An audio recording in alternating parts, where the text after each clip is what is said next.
Hello everyone and welcome to the lazy garden. This has been the laziest summer garden ever. I just got back from a 2-week trip with my family and it was glorious and wonderful and just what we needed. And everything out here kind of had to fend for itself, but look, it's doing a pretty good job. So let's check in and see how everything's doing. The strawberries are still looking great. I expect they'll start to send out some more runners soon, and there will probably be a second crop of berries that will come eventually. My mom and I weeded this little patch the other day, and as always, there's always one person who notices, oh, you've got them in a kiddie pool. Yes, it is the perfect way to container garden strawberries. They will send their runners out. I will let them root. Some of them I will cut off and some of them I will let root. So I'm just letting the strawberries kind of like regenerate this little patch over and over. And at the beginning of the season, sometimes, not this year, but sometimes I throw some fertilizer in there just to help it out. And I'm trying to keep it weeded, but it's doing its own thing and it's doing great. The basil is looking lovely and very healthy, as is the thyme. I have some spearmint that volunteered itself right here next to the chamomile. This chamomile is ready to harvest. I leave it out on the counter to dry, and then I save it in a little jar. And it is absolutely wonderful to make a fresh cup of tea made from my own garden. The tarragon is going wild, and I asked my mom to find me a good recipe for something to do with tarragon. So if you have any good suggestions, please let me know. Here are some marigolds. I wildly sprinkled some seeds in here that I had collected from last year's marigolds that I saved at the end of the season. And they're looking quite lovely, but none of them have flowered yet. So that could be a fertilizer issue. It could be a nutrient issue. It could be a crowding issue. But in the meantime, I think it looks lovely and bushy and beautiful, and it's providing some lovely greenery to the garden. That is the one thing that is missing. I don't really have a lot of color out here right now, so I may get a few things to plant from the nursery or the greenhouse just to kind of dress this up and make it look a little fancier. I've got more basil here. I have plenty of basil because basil is great at repelling bugs. And although it does look like maybe the Japanese beetles have moved in here, but I always plant that everywhere and a lot of it. And we've got some great herbs growing here. This is a rosemary variety. It smells so good. I have some onions here that are probably ready to be harvested, some green bunching onions. And then over here is my volunteer tomato plant. It volunteered itself. Look, it's looking really great. It's fruiting up. I probably need to add some bamboo stakes to it just to help it, give it some support. And again, I've completely ignored these plants out here with the exception of making sure they're in a pot and trying to weed them. So, you know, even if you don't have a lot of time or energy, you can be a lazy gardener like me. And an easy, like absolutely the easiest thing to grow in the entire world is mint. It's going to grow itself. Only grow it in a pot, though. It will take over your yard. It is very difficult to eradicate, especially without chemicals.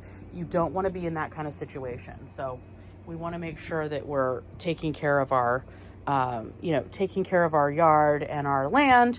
But if you love to have mint growing, look, this started off as like a little tiny plant and now it is absolutely huge. And so we'll cut a couple sprigs off this and bring it inside, put it in some water and just leave it that we can use inside until we're ready to cut the next stems. But I love having that out here to just put in drinks, or you can make a mint tea out of it or add it to your summer water, which, by the way, summertime, a nice cold glass of water with a little bit of mint and lemon served in a water goblet or even a wine glass can make everything feel fancier and better. And I just feel like my whole life is a little bit more magical when I drink my water that way. So, little tip from me to you. Water goblets are a must. Put a little mint in there. I before I left town 2 weeks ago, I put some Cosmo seeds. I just sprinkled them in there, covered them up, and left town.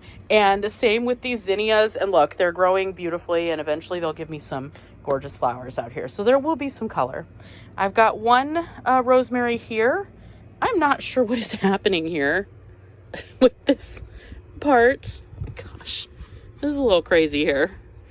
But this one's doing really well. I've got more chamomile. And then of course, these are some volunteer sunflowers. Look, that is just gonna be gorgeous once that pops open. So they're growing up. They do look a little dry because I haven't been here watering. I've just kind of let nature do its thing. And we have had some rain. And I think my mom did water once or twice while I was gone.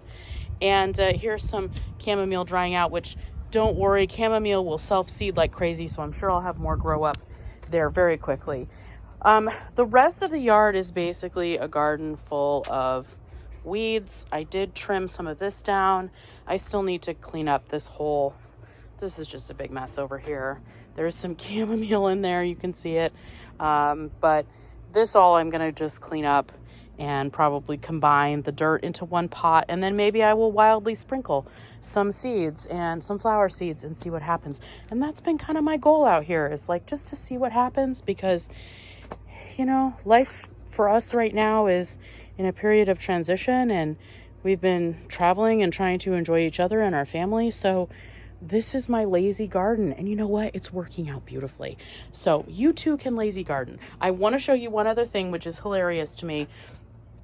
These are more tomato plants that have sprouted up out of like the detritus I pulled out of these pots. So as I weeded and some of the dirt came out of those pots, there were obviously some leftover seeds. So I am going to try to plant these tomatoes somewhere in the yard, somewhere in these pots, so that we can have those tomatoes too. So not only has this been a very lazy garden and required very little work on my part, but it's also been very inexpensive garden. And we all need that sometimes, right? Something just a little bit cheaper. So there is of course trash and yard waste that needs to be cleaned up, because I am also sometimes a messy gardener. But for now, this is my lazy garden. I think it's looking great. I've got some furniture out here. I just need to clean up a little bit more, few more things. Then I'm going to roll out a beautiful rug, put my cushions on my chairs, sit out here with my water goblet full of mint, and just enjoy Michigan and all of its wonderful beauty. I hope you're having a great day and that this inspires you to plant something.